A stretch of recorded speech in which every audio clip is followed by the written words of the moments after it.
Monsieur le rapporteur, monsieur le ministre, depuis le début, nous vous entendons dire l'ANI, rien que l'ANI. Mais vous ne faites finalement que trahir l'ANI en refusant d'inscrire dans la loi la non-substitution des primes au salaire. Or, la question centrale est bien celle des salaires. Et par cet amendement, nous proposons l'ouverture de négociations nationales interprofessionnelles pour relever le montant des salaires minimums conventionnels à 1 600 € net. Et nous proposons dans le même temps d'instaurer une péréquation interentreprises permettant de reverser les contributions des grandes entreprises aux PME afin justement de garantir la soutenabilité d'une hausse de salaire. Alors, je vous ai bien entendu saluer les 333 accords conclus. J'aimerais vous poser une question, monsieur le ministre. Ils ont été conclus pour quel montant? Et surtout, quel est le pourcentage parmi l'ensemble des salariés qui sont concernés par ces 333 accords conclus? Si vous êtes en train de vous réjouir de ces 333 accords conclus, pourquoi ne pas vouloir la généralisation? Et ce que nous proposons justement par ces négociations nationales interprofessionnelles, c'est que l'ensemble des salariés de ce pays soient concernés par ces négociations. Et surtout, pour un montant bien autre. Aujourd'hui, le salaire mensuel de base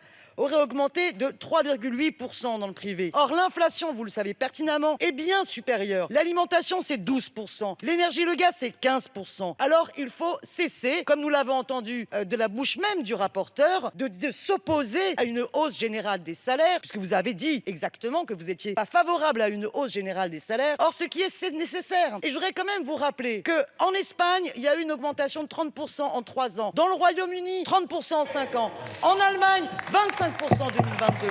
Il n'y a pas eu de destruction d'emplois dans ces différents pays.